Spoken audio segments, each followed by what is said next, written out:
Ladies and gentlemen, thank you all for coming, and good afternoon and welcome. Before we start, I would like to have the special guests from the Boston Police Department formally introduce themselves one by one. Good afternoon, and I want to thank you for inviting the Boston Police Department here today.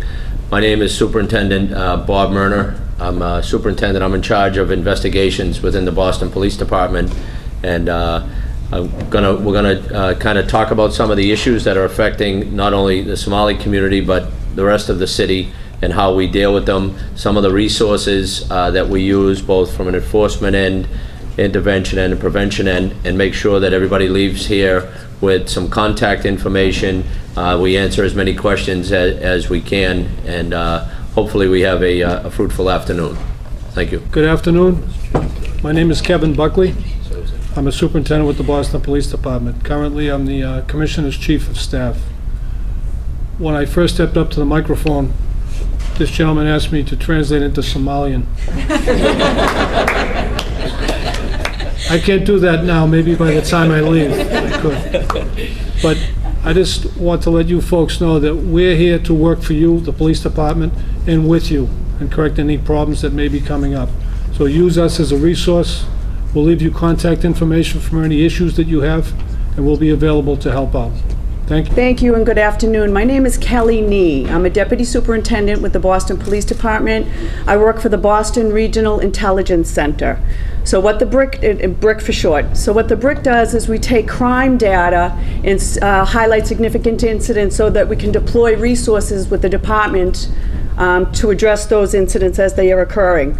We are also a major urban area fusion center, and as such, we have relationships with the Department of Homeland Security. Good afternoon. My name is Carmen Curry, and I'm a sergeant detective with the Civil Rights Unit, and what we do is we deal with victims who have been, had their civil rights violated, and so we work with victims. We provide working with the DA's office to prosecute cases if the case goes that far, as well as working with a lot of law enforcement agencies, the Attorney General's office, the Suffolk County DA's office. We work with the Violence Recovery Program. So we're a resource for victims of hate crimes, as well as on a prosecuting end. We also provide training and workshops to anyone who's looking for a better understanding of civil rights. Good afternoon. I'm Mike Talbot. I'm a sergeant detective in the Boston Police Department. I work in Area A1, which covers downtown Boston and Charlestown.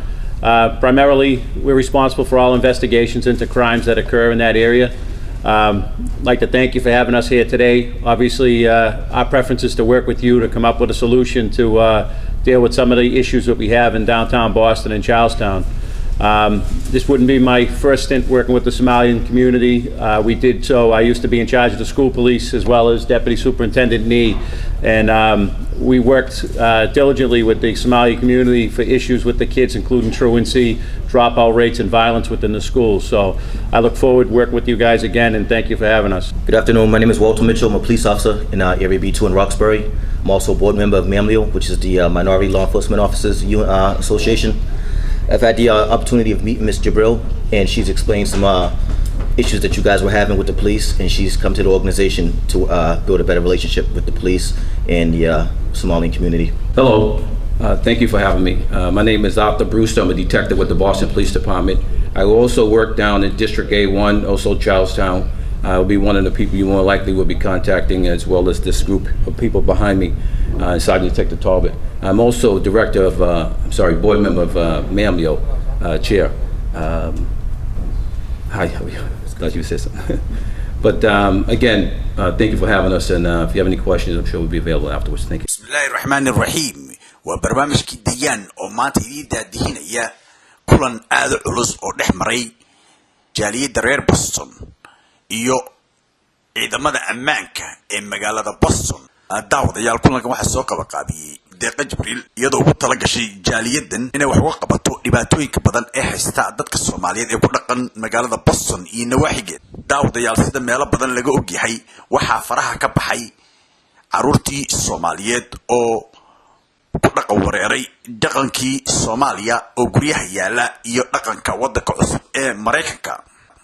haddaba daawadayaal waxa sabtidii la soo dhaafay lagu qabtay kulan aad u ballaaran oo ah kii noociisa ay ugu horeeyay oo aysan marna ku guuleysan gudiyada jaaliyadaha ee ka dhisnaa magaalada Boston kulanka oo ay soo qaabisay Deeqo Jibril oo adkaysa weyday dhibaatooyinka haysta qoysaska Soomaaliyeed siiba dumarka Soomaaliyeed iyadoo oo doonaysa in ay awoodeeda isugu geyso inay wax ka qabato dhibaatooyinka ka taagan magaalada Boston ee ku haysta jaaliyada Soomaaliyeed Deeqo ayaa iyadu waxa ay tahay gabar aad u fircoon runtiina la xiriir aad u wanaagsan siyaasiyiin meel sare ka haysta gobolkan Massachusetts iyo wadankan Mareykanka sida John Kerryga madaxda ka ah State Departmentiga iyo Elizabeth Warren oo iyadu ah senator u matasha statekan golaha aqalka sare ee wadankan Mareykanka dabadaawdayaal kulankan oo ahaa kulan aad u ballaaran runtiina jilibka la isku aastay jaaliyada Soomaaliyeed iyo booliska ama ciidamada ammaanka oo runtii aad u xidha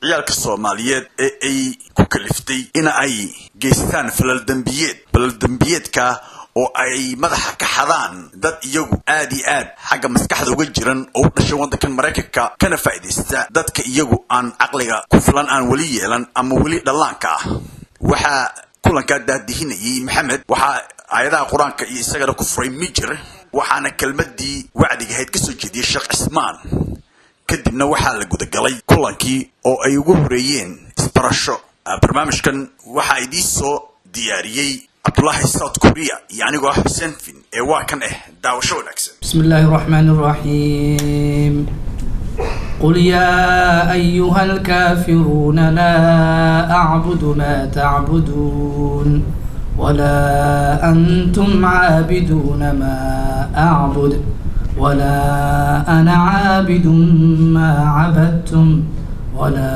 أنتم عابدون ما أعبد لكم دينكم ولي دين صدق الله العظيم بسم الله الرحمن الرحيم الحمد لله رب العالمين وصلى الله وسلم على نبينا محمد وعلى آله وصحبه وسلم أجمعين السلام عليكم ورحمة الله وبركاته سلام كدب كلمة بالغير ماشا كجيدي الله وحوليه سبحانه وتعالى وتعاونوا على البر والتقوى ولا تعاونوا على الإثم والعدوان إلى وحوليه وحاسكو كالميستان وحكستو وناكسن إيا سمفل إن لسكو كالميستو تنو وحي كمي تهي وحيابها إن اسكو كالميسن أي تهي إن أنك وضا شقينو وحي إنو دان أنا اسكا دافنو تفرارقا إيا اسكا هرئماتكا إيا اسكو فرحا قفضو وحكو عبري أدو كو دعايا مركا واحد وفرح ديد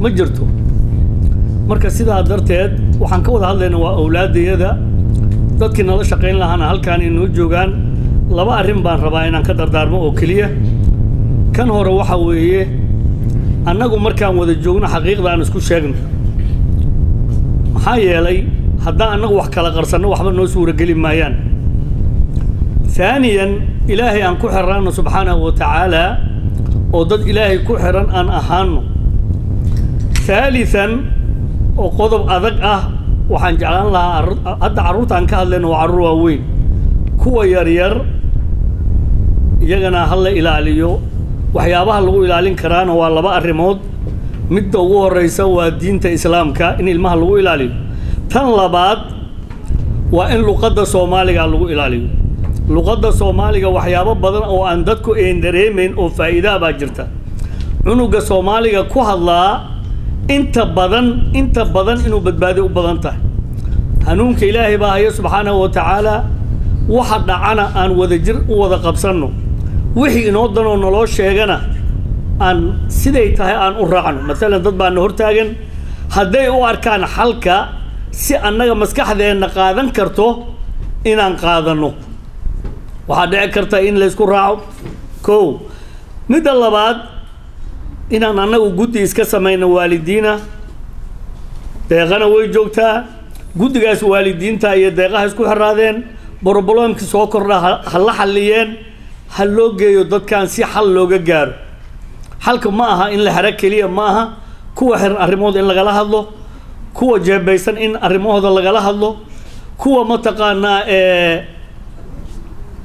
aan fiicnayn in arrimooda laga hadlo annagu haddaana wax isku qabanna cid wax noo qabanaysa male taas horta qodobka hore laga dhigo midda kale sabti iyo axad kaliya dugsiga quraanka ilmaha wax ma taraayo tan aan idiin sheegayo waxa waaye ha loo badiyo waqtiyada ilmaha yaryar ha loo badiyo maxaa yeelay waa laga tanbadinaya hooyada oo guriga ka ah waayeel waxaan kula dardaarmayaa inay ilmaha luqadda Soomaaliga ay barto ilmuhu Soomaali waxay ku yihiin waa luqadda ee jismiga ma ah dawlado badan oo aan isku egnahay baa jira oo aan laga garanayn cunuga hadduusan Soomaali aqoonin waxa waaye wax lagu hadli kara ma jirto adigana ha isdhibin oo waxaad aqoon ha isku mushkiladeynin ingiriis jajaba hala aadin aksan ahaan baad isku fahmayninaba aksan ahaan mar haddaa isku fahmi weydaan wax ka qaadanaya male laakiin luqadda haddaa barto saa doontaad ugu hadli kartaa saa doontaad u canaanan kartaa saa doontaad wax ugu sheegi kartaa marka muhiimadu waxa waaye dadkan maanta naloo marti qaaday aad iyo aad baa horta ballanqaadkan aad buu u fiicnaa dadkan naloo ballanqaaday waxa weeye waxyaabihii danaheena inaan kala hadalno guddi dhexdeena oo sharciyada si fiican u yaqaan inaan iska saarno guddigaasna inuu deeqo mataqaana uu la xiriiro deeqa iyo guddiga isku xiranna la deeqa dadkan noo keenta anagu ma naqaano aan arrimaheena ka dhaadhacsano sidaas ay igula muhiimsan wabillahi tawfiiq wasalaamu calaykum waraxmatullahi wabarakaatuh. Good afternoon, shalom. I want to thank each and everyone for you to come here. This gathering means a lot to us. A special thanks to Boston Police and Marianne who got this space for us to meet. Today's focus is for us to start conversation. So today's gathering is for us to start conversation, for us to start a dialogue. It's no longer, the Somali community, those Somali community is no longer, those police guys who are just there to arrest our kids. We want to have a dialogue. Somali Americans are the fastest immigrant growing in Boston. Massachusetts is the largest 9 immigrant states in the country and is the the 9 largest Muslim citizens. So how do we develop a voice? How do we stay in the same page? How do we work together? I am a person of Boston. They are people of Boston. You guys are a person of Boston. How do we lead one another? Instead of working against each other, how can we lean? So I just want to demonstrate a scenario. I made it up last night, so bear with me. Muhammad is great. You know what? I'm going to call this guy named Muhammad. This one, it's not working. What we want, okay? Give me a common American name. I know common Muslim name is Muhammad. Everybody's Muhammad. My middle name is Muhammad. Half of these guys are Muhammads. So I'm gonna call Muhammad. Thank you, my dog. Thank you. James, thank you. You know American names. I was gonna call John. I guess we have James. So Muhammad, how old do you guys want to make Muhammad? Make him 19. Muhammad was born in a place called Somalia. The capital is Mogadishu. Okay? Muhammad is 19 years old. The country had a civil war the last 20 plus years, since 1991. So Muhammad was born into a civil war. All right? His parents got lucky. When Muhammad was 5 years old, they went to Kenya as a refugee camp. All right? In the refugee camp, Muhammad's parents got lucky and got a chance to come to a country called United States of America, the land of opportunity, the land of brave, the country that welcomes hundreds of immigrants each and every year, the country that we're very grateful. So in the USA, Muhammad got a chance to come to Massachusetts, my favorite state, the spirit of America. So now, make Muhammad 15 years old. All right, when he got to Massachusetts, Muhammad was 15 years old. Muhammad is in Boston. His parents take him to Boston public schools. And how they assess immigrants, another issue itself. Muhammad is 15 years old. Society tells Muhammad you have to be a sophomore, if I'm not mistaken, right? Based on his age. But Muhammad missed the schools while he was traveling this uncertain journey. The refugee camp, he didn't have a formal education. In Somalia, he didn't have a kindergarten and a preschool and first grade. It's all about survival. Education is not an optional. So you put Muhammad at English high school, my favorite English, because I went there. So Muhammad is at English high school. without knowing a word of English. All of a sudden, Muhammad is with mixed children. This is what our country is based on. It's immigrant, nation. You see everyone. So Muhammad is taking ESL with Chinese American, Dominican American, another Somalian American. Long story short, Muhammad learns English within 2 years. So now Muhammad is 17 years old. All right? What do you do when you learn English? You want to be cool? What do cool people do? They miss classes. So Muhammad wants to imitate cool people. He's going to miss classes. Next thing you know, they're hanging around in Forest Hill. Because in Roxbury Crossing, there's a large Somali community. His mom will find out she missed the school. If the school called his mom, they can't communicate. The mom doesn't speak English. I'm just making the scenario. I'm not speaking any mothers here. So Muhammad is going to hang around in Forest Hill. Most of his days, he wants to hang around with, or what is the nicknames? Biggie, Smokey, Shorty. So next thing you know, Muhammad got a new name. His name has been Americanized. His new name is Mo. He goes by Mo. So Mo and his friends decided that they're not making money at Forest Hill. Where are they gonna go? Boston Commons. So Muhammad and his friends hanging around this historical park. We all know Boston Common because we took the citizenship test. I know more American history. So this park means a lot in the country, not just as Bostonian. So Muhammad and his friends, they get high, they want to act tough. All of a sudden, they chasing the rich white woman who's walking down the park with her dog. I take my 4 little kids to skate and they want to come after me too because they're not going only after Americans. The cab drivers at night, they can't go there because they want to pick on the cab drivers too. Hitman and his friends, they don't care who they pick as long as they pick on somebody. So long story short, Muhammad gets in trouble. Muhammad is in deep, lack of better word, shit. Sorry for my Somali. So when Muhammad, poor Muhammad, he's naive. He doesn't know the systems are placed and how many strikes he has. Who's Muhammad? Muhammad is black. That's one strike itself. We all know it. Muhammad is also immigrant. Whoa. Immigration is like a fruit. What type of fruit is he? He's a black immigrant. He's not an Irish immigrant. He's not an Italian immigrant. He doesn't have a blonde hair and blue eyes. So Muhammad is African. East African, where is that? Is that where starvation happened? Is that where they abuse women? That's the myth. I'm just exaggerating, guys. So Muhammad, second strike is he's Somalian. Third strike is language barrier. Muhammad only been to this country 2 years. Can he defend himself? No. He does not speak English fluent. That's another barrier. Ooh, you guys ready? I'm gonna bring the elephant in the room. You guys ready for me? Muhammad is Muslim.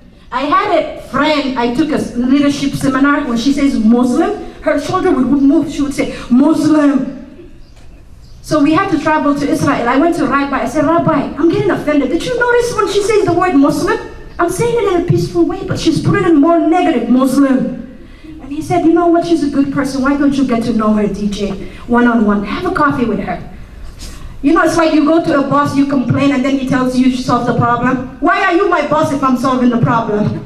Why is he the rabbi who put, an atheist and a Muslim and a Jew and a Christian together to work in a social justice seminar? Long story short, we had to go to Jerusalem, so he made me sit with her. We went to Boston to Philly, from Philly to Jerusalem, 13 hours straight flight. He made me sit next to her. And I had to sit in the middle. And then when I got there, the hotel, guess what? I find out we were roommates. I went to the hotel and I said, what is this? Small, I'm American, Somalian, everything has to be supersized. The bed was small, the sink was small, the food, everything is just small. Next thing I know, she comes in with her luggage. I'm like, thank you. But now we are great friends, long story short. Because we both had our own fears. So Muhammad is a Muslim, all right? We all know what's like to be what? What did the Americans say? Driving while black? Well, guess what? We experienced living in America while being Muslim. That's what we need to add on the dictionary after 9/11. Each and every one of us sometimes get picked on based on how we dress. Lieutenant Carmen, you run the Civil Rights Department. I didn't know there was such a thing, Civil Rights Department, until I needed it. I was walking Roxbury, dressing like this. Sometimes I'm Americanized, I wear my jeans and hat. You won't tell I'm a Muslim. So when I'm wearing this dress, I had rocks thrown to me. You Somali, dirty, nasty, go back to your country. My kids were born at Brigham. I'm a woman. I came here at the age of 10. I'm a personal Bostonian. I know the streets of Boston more than I know in Mogadishu. I mean, at the age of 10, what can you remember? You know, I am still in my, 50s, just kidding, in case you can't tell. So, long story short, Muhammad is a Muslim, right? Let's talk about James. I talked about Muhammad and then how many strikes he has against him. James is, he was born in Boston. He's Bostonian. His father is well-known police officer. He went the best Catholic school. He came from a wealthy neighborhood. Muhammad and James, they live in different worlds, but their path will cross. James is in charge A1. In case as Somalian don't know, that's the police station in Boston Commons. James' job is to control Boston Commons. So James, all of a sudden, he's gonna get what? An email saying Somalis are terrorized in Boston Commons. So James is a smart guy who went to Princeton. You know what is he gonna do? He's gonna Google Somali. When he Googles Somali, what is he gonna see? Civil war, Al-Shabaab, radicalization, starvation, 1991 group of Somalis being coming. Is that where Somali history began? No, we had a history before the Civil War. We had a history, whatever craziness going on in Mogadishu, Somalia had a history. He doesn't have time to research, so he's gonna call group of expertise. Okay, this is his expertise. He's gonna call guys like my new friend there, Superintendent Bob. All his expertise, none of them are Somali. So how are you gonna solve this problem? Officer William will say, you know what?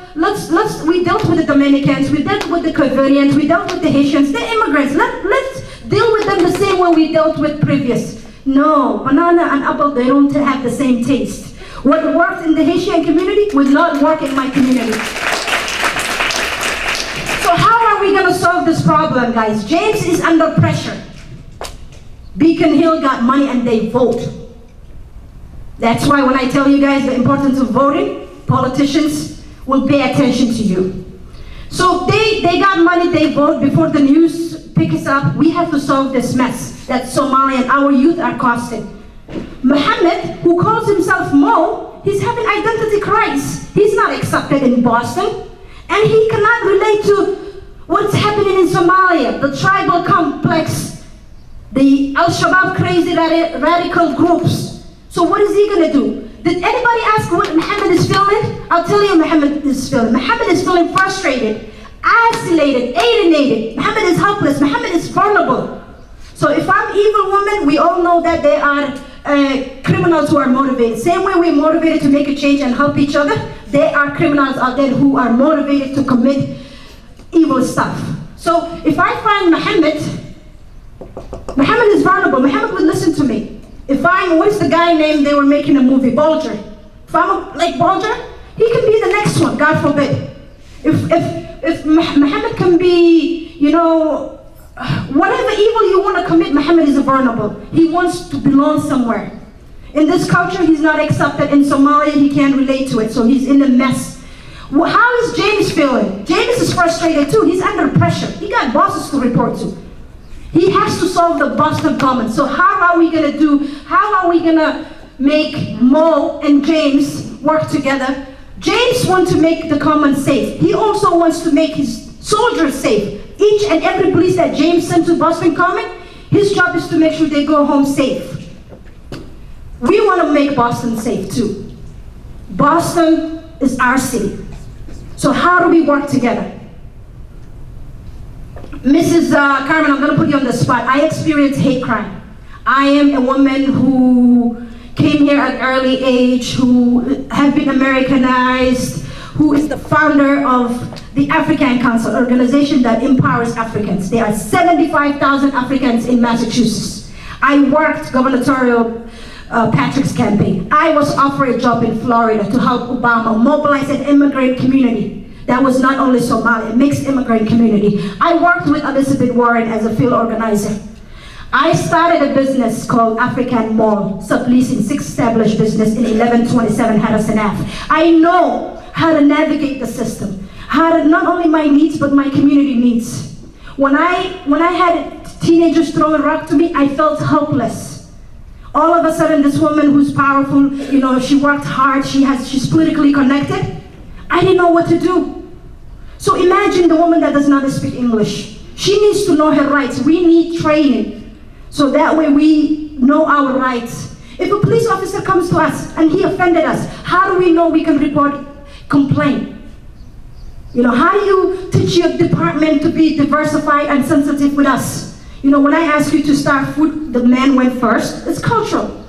You know, we're not offending our women. This is how back home is. So how do we understand each other? Going back to James and his expertise are putting more money in Boston Commons, because Boston Commons, like I said, is the governor's office, our politician's office. There are people with money. There's another group called Beacon Hill Civic Association. All that, all the money that you put in the park, put it back in the community. These children, they listen to us. They're our children. Same way you love your kids and you want the best for your children, we want the best for our kids. 1/3 of the mother here, their sons have been arrested. For what? Minor stuff, things that we can work together. You know, I want to make Boston safe. They want to make Boston safe. You want to make Boston safe. Let's make Boston one community. Back home, we say it takes a village to raise a child. Let's make Boston that village. Boston can be that village. I understand when James is in deep pressure. People in Beacon Hill, they don't care if Mohammed is connected with service or not. They'll say, take the problem out of my backyard. They don't have time. But if you give Mohammed an outreach, if you reach to us, we can solve Mohammed. Mohammed is one of us. Mohammed is feeling isolated because in Somali culture, you can't wear baggy jeans, saggy jeans, and walk like you're limping. When we see him, we say, what's wrong with you? He's already, we're looking down on him. We need to work, we need to help him. So how do we do that? We can help him by providing services that he needs. That's why my organization reached out to you. This issue been going on the last 10 years. Have you seen a Somali organization reach out to you? No, because I'm tired seeing mothers crying to me. I don't want my children to be the next victim. So how do we work together? How can we build a strong foundation? How can we diversify your police station? I have Somalis who fought in the Iraqi war when Senior Bush was there. They couldn't make it to the police station. They applied. I have guys who have a master's degree in criminal justice. They can't get to the police station. Why not? Don't you know this problem can be solved if you have a police Somali officer easily than dealing with rotational officer? We need Somali American police officers. Do you know what happened in Minneapolis and Toronto? You know what they have in common? Group of Somalis went back home to Mogadishu and commit suicide bombs. And the police in Minneapolis and Toronto learned the hard way. Unfortunately, each and everyone learns the hard way. So now they pay attention to the Somali community. I'm asking Boston Police Department, let's not wait until something happens. Let's work together. We all want to make Boston safe. And let's put, Beacon Hill already got money. Let's put the money back into the community. This problem will be solved. When I came to this country, Dudley, oh, it was a scary place. There was not a lot of Somali. A few of us that were here, we were scared to go there. And now, Dudley, it's a paradise. What it used to be before. You know? So now, Boston Commons, right? You guys did a phenomenal job in Dudley. Roxbury's changing. Let's do that phenomenal job together at Boston Commons. You know, those mothers are helpless. Let them, do you think they brought their kids to be arrested and be in jail because they have all these strikes against them? Oh, what did he do? He stole an iPhone, or he broke a hand? Give him 2 years of jail then. They brought their kids here so they can get a better opportunity. Some of them never went to school because their grandmother never went to school. Women are not allowed to go to school. Long story short, they want to give their kids the best education. So let's make Mohammed, let's give Mohammed the services he needs. Mohammed has the potential to be the next Governor Patrick. Mohammed has the potential to be the next Marty Walsh. So let's make Mohammed a proud Mohammed for all of us. We have many choices to make. You know, we could ignore it and put a band-aid where the wound is and keep arresting our kids. Or we can be part of the problem, both of us. We can hate the police officers for arresting our children, or we could solve it together. So I'm looking collaboration. I'm looking very devoted to work with you. We need help. That's why we reach out to you. We don't want to see our kids ending up in jail. So how can we work together? You need our help. We need your help. Let's be a family. Good afternoon, and very telling video. I'm going to agree with a lot of things that were said here, and I'm going to disagree with about 40 to 50% of it as well. And I know sometimes that can be unpopular, and not necessarily disagree, but talk about some of the issues that arise. First off, I agree 100% that the police department has to reflect the community, and if we don't have Somali officers, and one of the things that I did yesterday was I went to Human Resources to see if we had any Somali officers in the Boston Police Department to assist me here, and we don't. So that clearly is something that 100%, and just so you know, Superintendent Buckley is here. He's the Chief of Staff of the Police Commissioner. He's here representing the Police Commissioner, and we already spoke about that's an outreach thing, that's something for recruiting, and 100% the law enforcement community has to be reflective of the overall community as well.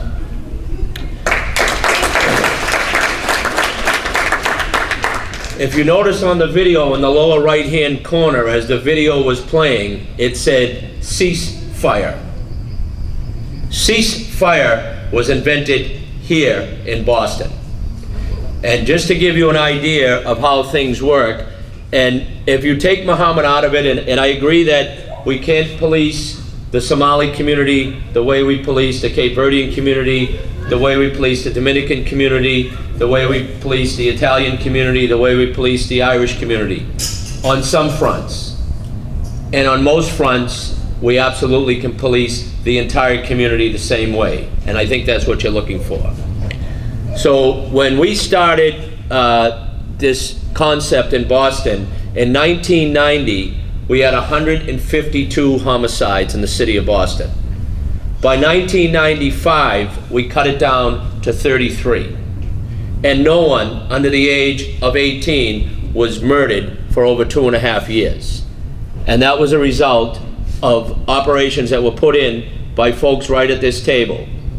It was ceasefire, it was nightlight, it was home front, and when Deputy Nee and Sergeant Talbot get up to speak to you, they'll talk about some of the things where we can extend some of those programs to include the Somali community.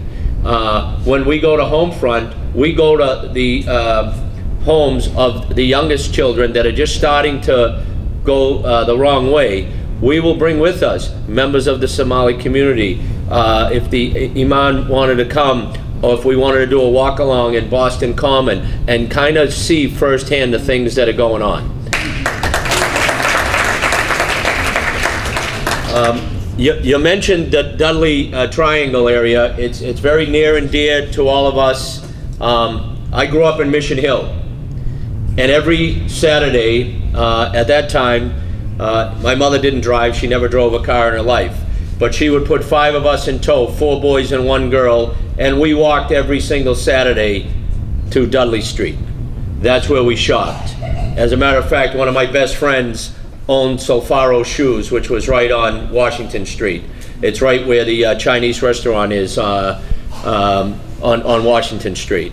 Unfortunately, Mr. Solfaro was murdered during a robbery when I was playing Little League. I was 11 years old. But Dudley changed dramatically 4 or 5 times in my lifetime. So I know what she's talking about. It got to a point where I grew up in Mission Hill. We walked to Dudley, we shopped at Robel's, we went to Bradley's, we went to Solfaro Shoes, and then it got to a point where, because of the color of my skin, I was not allowed to walk down to Dudley Street. We were not allowed to shop on Dudley Street, and we felt that and basically what we got from the police was, well, why are you coming here? Well, that was the closest place to shop. So it goes very cyclical, and now as we were talking, Dudley has been transformed But Dudley has been transformed because of some of the things that we're talking about here. When we started to look at the problem, we realized that the Boston Police couldn't do it alone. It wasn't our job to do it alone. We needed to enlist the community. And the first thing is enforcement. If there are folks out there that are breaking laws, committing crimes, violent crimes, we need to remove them from the community. That's the first part of community policing. But the key element that we put in the 90s was the intervention and prevention part. When there was folks like we talked about who are committing some crimes that are on the fence, then we bring them in. We have a sit down with them, we meet with probation, we meet with the courts, we meet with the district attorney's office, and they have the opportunity to fly right, and we'll help them and offer them services, or if they want to continue breaking laws, then they're going to get the same type of services, but they're going to get them in jail. And the last part was prevention. The youngest siblings, the youngest children, we need to reach them early on so that they start learning from a very early age that the police are not to be mistrusted. And we dealt with a number of these same issues in the Cape Verdean community, and I'll just give you an example. When I first started to work in Area B in 1986, the Cape Verdean kids were basically victims of the American black and the Hispanic gangs that were taking place there. They all came from two-parent families, they all went to school, they were going to public school, but they were dressed as if they were going to parochial school. They'd have blue slacks on, or khaki slacks, a blue or white collared shirt, and they were going to public school. And it was only a matter of time before they were set upon by the gangs that were operating in the area. And they had two options: either continue being victims or to become their own gang themselves.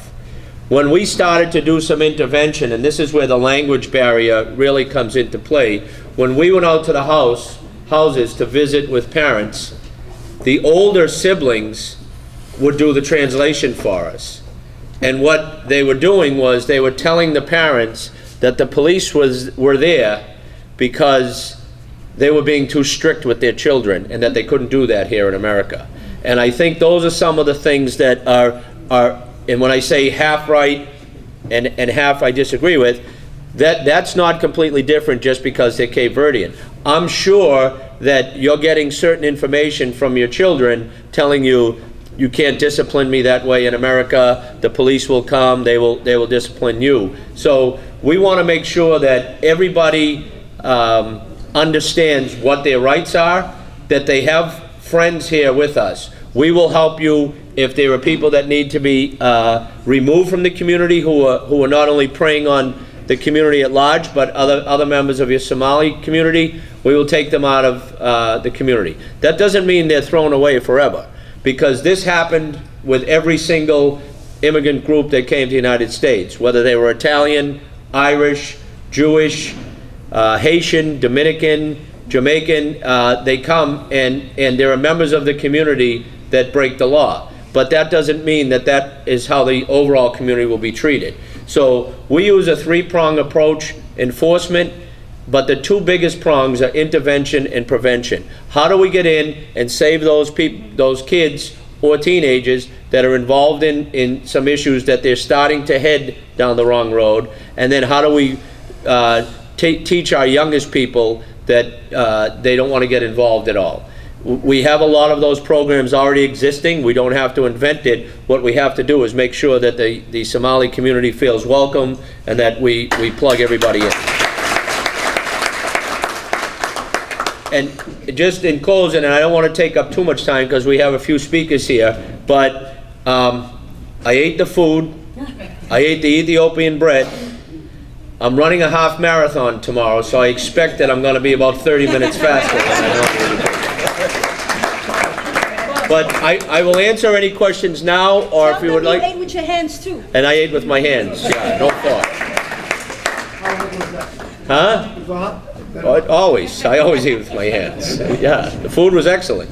But I can answer any questions that you have relative to that. or we can have some of the other speakers come up and talk about things. And one of the things that Deputy Nee will talk about, I'm just going to ask Superintendent Buckley to get up first, is kind of what we're seeing, the type of crime that the Somali youth that we're dealing with are involved with, where it's taking place and what they're doing. But I just asked Kevin Buckley to come up first. Good afternoon again, and thank you again for the food. It was excellent. A little bit spicy on these things here, but it was very good, very good. I think one of the key things we have to bring back is we have to work together as a community. I think the imam talked about working together on a committee. That's something that we should look at once we leave here today. Just to open up the lines of communication so we're all on the same page. Thank you. Okay. And again, as I said earlier today when I first said hello, we're here to work for you. That's what the police department does, and with you. So feel free to exchange with us on any level. One thing I will bring back to the police commissioner is the need for outreach in the Somali community, and maybe to explain a little bit about how the civil service system works. In order to get onto the police department, you have to take a civil service exam. You then come on a list, and then you can be hired by a municipality, a city, if you will. So what we have to do is to have an outreach into the Somali community for some of the young men and women to actually take the exam and then be hired by the police department so that you can become part of it. And I'm not going to say much more because we have a lot of talent at the table here that's going to come up. So if you want, we'll do questions at the end. Yeah, we'll do questions at the end, yeah. Okay. I'll just take the microphone. I want to thank you and Superintendent. I also want to inform you that we have Somalis who have taken the civic exam, haven't heard. So I'll follow up with you to see where they are in the system, because I do want to see Somali American next year. That'd be great. Good afternoon, everybody, and thank you very much. Lunch was fabulous, although some of my coworkers here told me I was supposed to wait and get my dinner after them. I'll remember that next time. So, ladies and gentlemen, I'm sure I'm not going to tell you something that you don't already know, but based on some information that we have through the Intelligence Center, and these I'm not going to give you statistics, I'm just going to give you generalities, but these are generalities based on when these people are being arrested, they're self-identifying as being Somalian or born in Somalia. So in the Alston-Brighton area, which is not that far from here, I don't know if any of you are from here. So what we have is some young folks involved in burglaries, that's breaking into people's houses or businesses, larcenies and street robberies. They're known to target college victims, because we have a big college community over here, so some of those kids are being targeted. Also involved in some very sophisticated check fraud schemes, and I think Mike Talbot can talk about that a little bit. And this isn't unique to the Somali community. Criminals are criminals no matter who they represent, you know. Involved in some drug use and small-scale drug distribution around the Boston College area. Involved in some larcenies of laptops from the library over at Boston College. We've had some reports of that. You're all very familiar with what's going on with Downtown Crossing and the Boston Common. Larcenies, shoplifting, street robberies. The Boston Common, we've had a lot of robberies in there, unfortunately. A lot of fights and assaults, people being assaulted walking through, whether it's being as a result of a robbery, but we have folks being assaulted as they go through the Common. Again, some check fraud schemes. This is also downtown. Some small-scale drug distribution. The resale of stolen electronics and cell phones and laptops. That's a big issue for numerous criminals, definitely not just Somali offenders, but down in the downtown area, there's a lot of resale of stolen cell phones, stolen laptops, things that people might get in a house break or in a theft. The Lenox area in the south end, the Lenox housing development, there's been some street robberies there, again some small level drug distribution, and in the Back Bay Fenway there's been involvement in larcenies and shoplifting.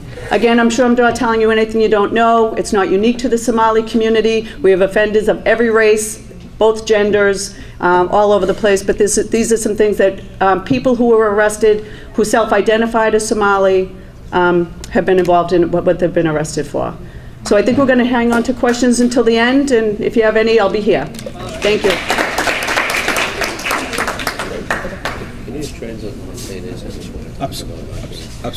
Just one of the most important points that I left out, and I thought of it as Deputy Nee was speaking, is she made a point. This is not unique to the Somali community. This is every community, and folks need not be embarrassed.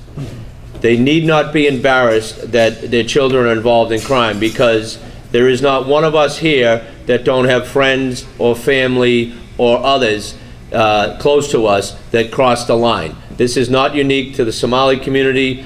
Irish break the law, Italian break the law, Dominicans break the law, Jamaicans break the law, Asians break the law. So you need not be embarrassed, but you need to work with the police so that we can help solve this problem. Thanks again for having us. The food was great. Again, I'm Michael Talbot. I'm a sergeant detective assigned to Area A1 downtown.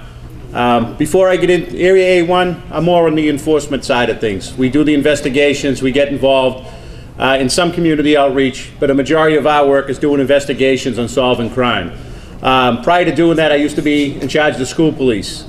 Like I mentioned before, we had a terrible problem at English High School with the Somalian kids getting beaten up on their way to school at Forest Hills. So we worked with the community. Unfortunately, that should have continued. In the school police, there's as the superintendent had mentioned, there's a program called Homefront. What Homefront does is it takes somebody, a member of the clergy, and we have all walks. We have Muslim, we have Catholic, and we have mostly Baptist ministers. We go out, we identify, or the school department identifies kids that are having issues. They're on the borderline of committing crimes, on the borderline of dropping out of school. The clergy go with the family. They have a unique ability. One is to be able to communicate with the parents. Most of them will speak the language, so in your case, they would speak the Muslim language and be able to communicate with you. So ideally, what we'd like is for you to identify a member of the clergy that you think would be willing to drive along, and I'm sure Superintendent Murray and Superintendent Buckley can arrange for them to now become part of Homefront, which will bridge that gap. I can tell you when you... Up here you talk about Mo, and you talk about Mo at the age of 15. From the school department perspective, I can tell you, age of 15 is too late. We're losing kids at 10 years old, 11 years old, 12 years old. Truancy, back in 2007 when I was in the schools, I did a research relative to homicide victims under the age of 19. I did this because a lot of times we focus on kids being the suspects in crime. We did it opposite. We looked to see what the victims of crimes were. When we looked at the percentage in 2006 for the people that were victims of homicide under the age of 19, 90% of those kids were either truant or they were dropouts of the Boston Public Schools.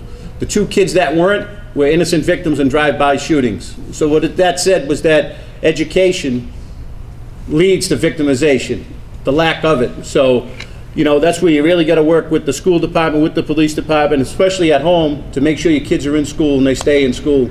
And that's what we're here to help with. And certainly, I'm more than willing. I'm downtown Boston, and I'm also in Charlestown. If members of the community want to come out with us, Detective Hall Brewster, we're willing to go down there. Sometimes what happens is people, they go in, you mentioned it, you said that they didn't go to Dudley because they knew there were people that would recognize them, Roxbury Crossing, they would recognize them in Roxbury Crossing, but they wouldn't in Forest Hills. Well, guess what? If you come down to Boston Common and they see you, they won't be there committing crime. They'd be more reluctant to do it, and then we can get outreach down there. So, you know, we'd like to work with you. As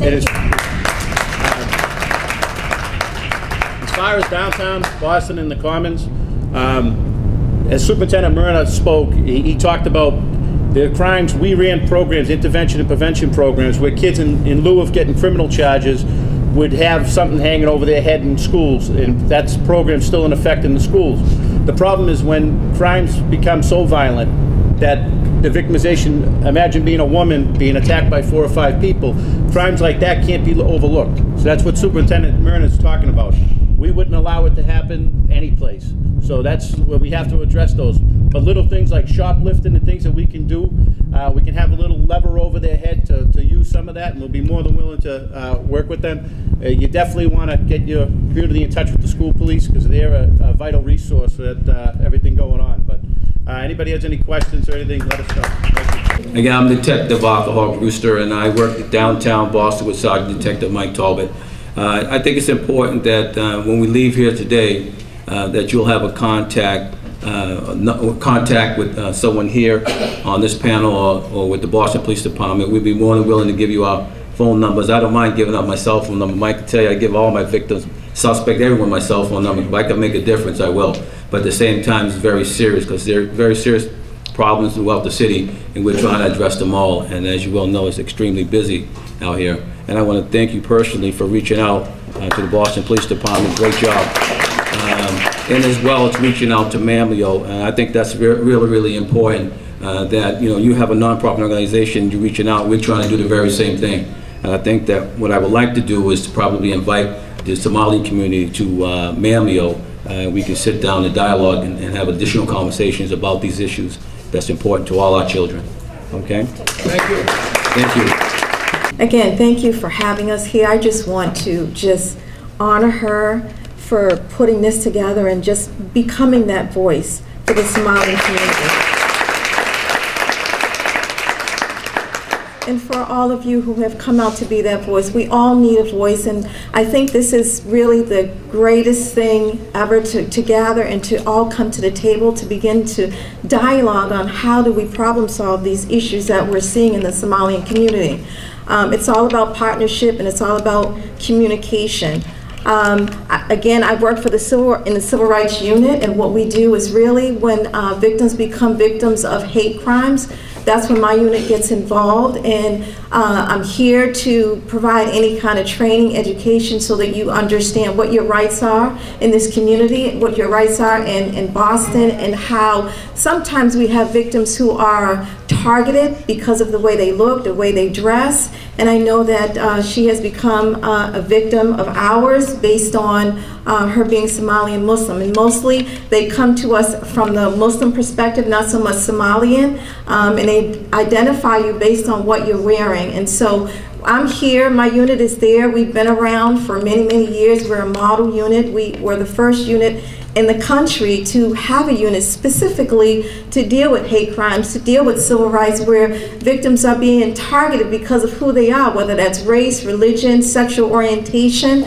And so we've been around for a long time, and we're here. I have some brochures here. They're not actually in Somalian, but we can work on trying to get these translated so that you can have them for your community, so you understand whether you're a victim of, whether it's a physical attack or whether somebody is attacking your property, if there's property damages, and it comes to us. So at the end, I guess if you have any questions, we're here. Bismillah ar-Rahman ar-Rahim. Marka hore, waan salaamayaa dhammaantiin. Marka labaad, waxaan salaamayaa soo dhaweynayaa gacmo furan ee martida sharafta leh ee ka socota amniga, booliska, inagala soo qayb qadshay ayagana waa salaamayaa. Waxaa hadalkayga ku dheeraan maayo. Waxaan rabaa inaan halkaa ka sheega laba kelmadood. Marka hore, waxaan leeyahay wax walba waxaa lagu gaaraa wada shaqeyn weeye. Haddii la wada shaqeeyo oo dadku wada shaqeeyaan, shaqadana looma abuurin, booliskana looma abuurin keligood.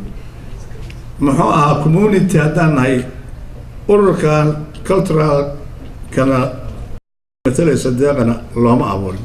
Waxaa loo abuuray qof walba inuu wax ka qabto, waxna ka maartay talaabo ka qaado. Marka waxaa weeye waxaan leeyahay booliska.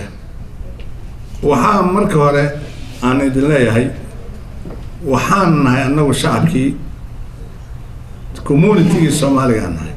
Maadaama aan community-gii Soomaalida nahay, waxaan annagu idinla shaqeyn karnaa markaan aragno muxuu ahaa madaxa ururkan haatan muxuu ahaa isha noo asaasay iyo booliska wada shaqeynaya markaan aragno, shaqaduna ay dhab ka tahay markaan aragno, annaga shacabkaana waa la shaqeyn karnaa. waana balan inaan idinla shaqeyno intay karaankayaga. Marka waxaan leeyahay marka hore wada xiriir fiican waa inaad yeelataan booliska iyo haddii aan la idin ilmo muxuu ahaa isha iyo community-ga ma ahane muxuu ahaa ururka cultural. sidaas darteed marka taas la helo annaguna waa shaqeynaynaa. Ilaahay subxaanahu qaadirkaana wuu nagu garabgelayaa, waana nala qabanayaa hawsha aan qabanayno. marka waxaa weeye booliska waxaan leeyahay nala shaqeeya na caawima ilmahan aad arkaysaan waa ilmihii ayagoo yar dowladda Maraykanka ee ka soo qaaday xeryaha oo ay ka soo badbaadisay gaajada dabka dhibaatada mashaakilka taasoo danaqaday oo ay dareentay dowladda Maraykanka kuna soo qaaday muxuu ahaa isha kuna keenta halkaan saas darteed inay wax in taraan adinka annagana waxna taraan bay ahayd inay lulmaan waa nagu qasaaro annagoo dhan marka waxaan leeyahay ilmaha nagala shaqeeya waan soo dhaweynaa mahadsantiin. Hi officer, I have seen so many communities that the guys have called you and this kind of situation that we having today here. I have seen so many youths that are bailed out for some reasons, 10,000, 15,000. When they got out bailed, the kids had started from where they have beginning. Those kind of kids, they need a special attention. Example, jobs, sports, or some kind of like therapists, special therapists. What's the use of get out of the jail while they are starting from where they had begun before? So I'm asking city, those kind of kids, they have to create something kind of like special attention. And we like I said, we're not going to need, like a quick fix. It's going to be involvement. We will put 100% behind the involvement. We need to get involved. We are ready to get involved. I live in Cambridge. I'm a union organizer, by the way. I know how to organize people. I will organize the Boston Somali community. I will organize. I'm 100% behind that. We need to do that our part, but we need good programs. It's not going to be like that. My sister talked about when the people come out. This is the Boston, the Boston city. Mayor Walsh, I think I saw you Thursday morning in East Boston. I saw you.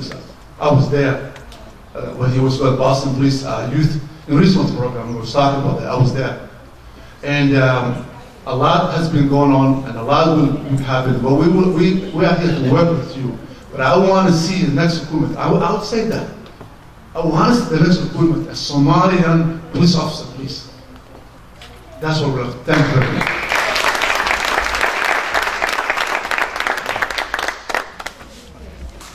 I think you bring up a good point. The first step is recognizing there is a problem, and I think we can all say that we've done that today. Now we need to get together, form a committee, and take next steps. I agree with you. This isn't going to happen like that. It's going to take a long time, but we're in it together. You're in it 100%. We're going to be in it 100%. We all have to do it together. Amen. I will bring up to the police commissioner as far as Somali male, female getting onto the Boston Police Department and examine, is there a gap? Is there something missing there? Obviously, if people have taken the civil service exam, we have to find out where they've fit on the list, basically. I'll bring that up to the commissioner as far as getting somebody into the police force.